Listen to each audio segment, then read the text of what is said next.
When I was young, I didn't really know what I was going to do when I got older. People kept asking me, but then eventually I thought that the idea of inventing things would be really cool. And the reason I thought that was because I read a quote from Arthur C. Clarke, which said that a sufficiently advanced technology is indistinguishable from magic, and that's really true. If you go back, say 300 years, the things that we take for granted today would be you'd be burned at the stake for. Being able to fly, being able to see over long distances, being able to communicate, and having access to all the world's information instantly from almost anywhere on the earth. This is stuff that really would be magic, or would be considered magic in times past. In fact, I think it actually goes beyond that, because there are many things that we take for granted today that weren't even imagined in times past. They weren't even in the realm of magic. So it actually goes beyond that. So I thought, well, if I can do some of those things, basically if I can advance technology, then that's like magic, and that would be really cool. And I also had sort of a slight existential crisis, because I was trying to figure out what does it all mean? Like, what's the purpose of things? And I came to the conclusion that if we can advance the knowledge of the world, if we can do things that expand the scope and scale of consciousness, then we're better able to ask the right questions and become more enlightened, and that's really the only way forward. I think about what technology solution is necessary in order to achieve the particular goal, and then try to make as much progress in that direction as possible. I think being a multi-planet species and being out there among the stars is important for the long-term survival of humanity. But then the part that I find personally most motivating is that it creates a sense of adventure, and it makes people excited about the future.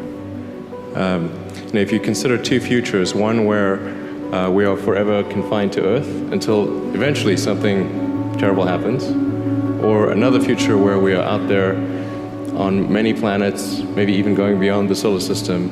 I think that second version is incredibly exciting and inspiring, and there need to be reasons to get up in the morning.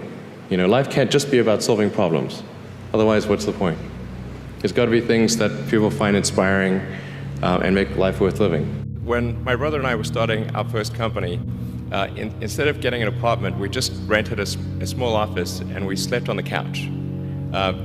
And we showered at the YMCA, and we're so hot up we had one computer, so the website was up during the day, and I was coding at night, 7 days a week, all the time.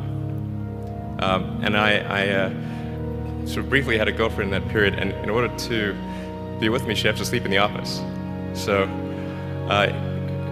work hard, like every waking hour. That's the thing I would say, particularly if you're starting a company. A natural human tendency is wishful thinking. So a challenge for entrepreneurs is to say, well, what's the difference between really believing in your ideals and sticking to them versus pursuing some unrealistic dream that doesn't actually have merit? And that is a really difficult thing to tell you. Can you tell the difference between those two things? Right. So you need to be sort of very rigorous in your self-analysis. I think certainly extremely tenacious, and then just work like hell. You just have to put in 80 to 100 hour weeks every week. All those things improve the odds of success. Or how do you think about making a decision when everyone tells you this is a crazy idea? Or where do you get the internal strength to do that? Well, first of all, I'd say I actually think I feel fear quite strongly.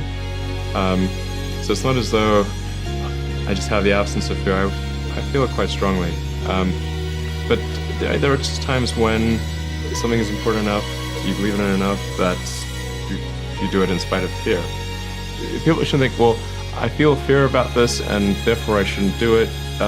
It's normal to feel fear. So you just feel it and let the importance of it drive you to do it anyway? If you just accept the probabilities, then that diminishes fear. drive overrides fear. It's about believing in the future and thinking that the future will be better than the past. And I can't think of anything more exciting than going out there and being among the stars.